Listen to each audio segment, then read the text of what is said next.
Misteri rumah sakit terbengkalai di Jakarta. Jakarta, kota yang tak pernah tidur, menyimpan berbagai kisah kelam yang jarang diketahui orang.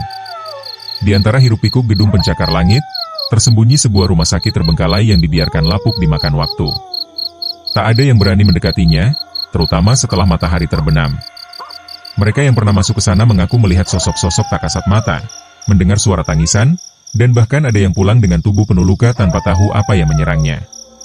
Tapi yang paling menyeramkan, adalah kisah seorang perawat yang dikabarkan masih berkeliaran di lorong-lorong gelap rumah sakit itu. Awal mula teror. Puluhan tahun lalu, rumah sakit ini adalah tempat yang sibuk. Namun, suatu malam, terjadi kebakaran di lantai 3. Banyak pasien dan staf berhasil menyelamatkan diri, kecuali seorang perawat muda bernama Suster Liana. Menurut rumor yang beredar, Liana terjebak di ruang operasi yang penuh asap. Namun, saat tim penyelamat tiba, mereka tak menemukan jasadnya. Hanya ada bekas cakaran di dinding dan bau gosong yang masih menyengat. Sejak saat itu, rumah sakit ini tak pernah sama. Banyak pasien melaporkan melihat sosok perawat dengan seragam terbakar, berdiri di ujung lorong dengan tatapan kosong. Dan yang paling menyeramkan, beberapa pasien yang melihatnya dilaporkan meninggal keesokan harinya, tanpa sebab yang jelas. Karena semakin banyak kejadian aneh, rumah sakit ini akhirnya ditutup dan dibiarkan terbengkalai. Tapi roh Suster Liana, sepertinya masih belum pergi. Kisah seorang penjelajah urban. Suatu malam, seorang urban explorer bernama Dani nekat masuk ke dalam rumah sakit ini. Bersama dua temannya, ia ingin merekam suasana rumah sakit untuk konten YouTube mereka. Saat memasuki bangunan itu, hawa dingin langsung menyelimuti mereka. Dani menyalakan senter, menyusuri lorong yang penuh coretan dinding dan ranjang berkarat. Udara di dalam terasa berat, seperti ada sesuatu yang mengawasi. Di tengah lorong, mereka menemukan sebuah meja administrasi yang masih dipenuhi berkas lama. Salah satu temannya, Rudy, membuka sebuah map tua dan menemukan catatan medis seorang pasien yang anehnya, bertuliskan tanggal hari itu. Seketika, terdengar suara langkah kaki di lantai atas. Mungkin ada orang lain di sini, bisik Dani. Tapi saat mereka mendongak, di ujung tangga terlihat sosok perempuan dengan wajah hangus, mengenakan seragam perawat yang lusuh dan berdebu. Matanya kosong, dan ia tersenyum. Tiba-tiba, suara lonceng kecil terdengar dari saku Dani. Ia merogoh saku jaketnya dan menemukan sebuah jam saku tua yang bukan miliknya. Jarum jam itu bergerak mundur, dan saat ia menatap ke atas, sosok itu sudah berada di depannya. Dani tak sempat berteriak. 2 hari kemudian, Rudy ditemukan berlari tanpa arah di jalanan dekat rumah sakit, wajahnya pucat dan tangannya penuh cakaran. Namun, Dani dan satu temannya lagi, tak pernah ditemukan. Hingga kini, rumah sakit itu masih berdiri di sudut Jakarta. Orang-orang yang lewat mengaku mendengar suara lonceng kecil berbunyi di dalam bangunan kosong itu. Mungkin, itu adalah tanda bahwa Suster Liana masih mencari pasien berikutnya. Malam itu, setelah Rudy ditemukan berlari tanpa arah dengan wajah pucat, banyak pertanyaan muncul. Kemana Dani dan satu temannya yang lain? Apa yang sebenarnya terjadi di dalam rumah sakit itu? Polisi dikerahkan untuk menyelidiki, tapi mereka yang masuk ke dalam gedung hanya menemukan kamera Dani yang terjatuh di lantai, lensanya retak, dan layar penuh dengan gangguan statis. Namun, sebelum kamera mati, ada satu rekaman yang berhasil diputar, dan isinya membuat bulu kuduk merinding. Rekaman yang mengerikan. Dalam video itu, Dani dan teman-temannya masih terlihat bercanda saat pertama kali masuk. Mereka menyusuri lorong-lorong gelap dengan perasaan penasaran, sesekali menertawakan rasa takut mereka sendiri. Namun, semakin dalam mereka berjalan, suasana mulai berubah.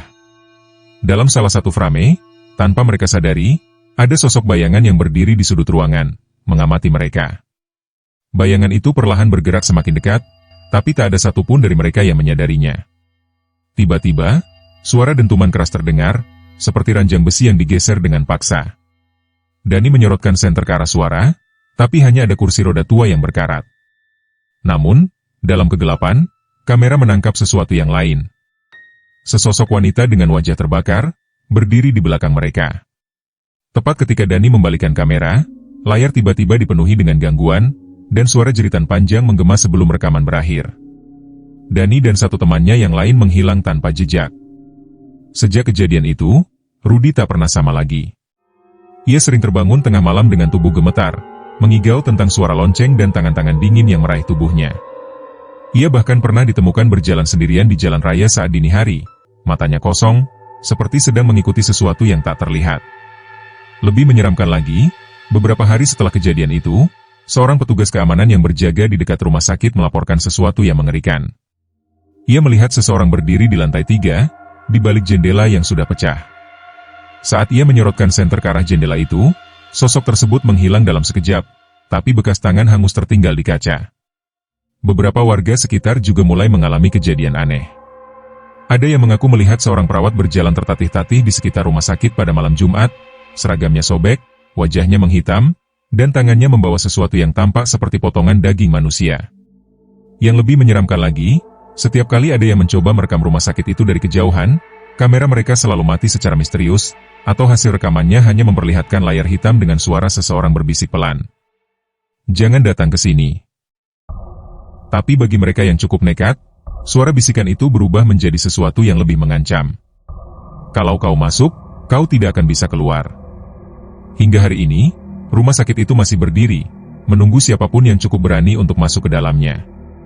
Dani dan temannya masih belum ditemukan, dan hanya Tuhan yang tahu apa yang sebenarnya terjadi di dalam sana. Jika suatu malam, kau melewati jalanan dekat rumah sakit itu dan mendengar suara lonceng kecil berbunyi di kejauhan, jangan menoleh ke belakang. Karena bisa jadi, Suster Liana sedang berdiri di belakangmu. Hingga hari ini, rumah sakit itu masih berdiri, menyimpan misteri yang belum terpecahkan. Dani dan temannya yang hilang tak pernah ditemukan, namun kejadian ini menjadi peringatan bagi siapapun yang ingin mencari sensasi di tempat-tempat angker. Namun, ada satu hal yang mulai berubah. Beberapa paranormal dan ahli spiritual mencoba menelusuri rumah sakit tersebut, bukan untuk menantang roh yang ada, tetapi untuk mendoakan dan melepaskan energi negatif yang terperangkap di sana. Mereka percaya bahwa Suster Liana bukanlah sosok yang jahat. Ia hanya terjebak dalam kenangan tragisnya, berulang kali mengulangi malam di mana ia kehilangan nyawanya. Arwahnya belum tenang, bukan karena ingin meneror, tetapi karena ia masih merasa bertanggung jawab atas pasien-pasien yang ditinggalkannya. Maka, sekelompok relawan spiritual pun mengadakan doa bersama. Mereka menyalakan lilin, mengirimkan doa, dan meminta Suster Liana untuk pergi menuju tempat yang lebih damai. Sejak malam itu, suara lonceng kecil yang sering terdengar mulai menghilang. Tak ada lagi sosok perawat yang muncul di jendela lantai 3. Dan bagi Rudy, satu-satunya orang yang selamat dari kejadian itu, mimpi buruknya perlahan mulai mereda. Dari kisah ini, kita belajar bahwa tidak semua hal gaib ada untuk menakut-nakuti. Ada banyak roh yang hanya ingin didengar, ingin dikenang, dan ingin mendapatkan kedamaian.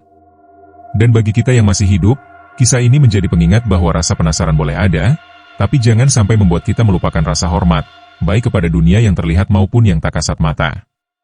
Hantu bukanlah hal yang harus ditakuti, yang lebih menakutkan adalah manusia yang kehilangan empati dan lupa untuk berbuat baik. Karena pada akhirnya, kebaikanlah yang akan membebaskan segalanya.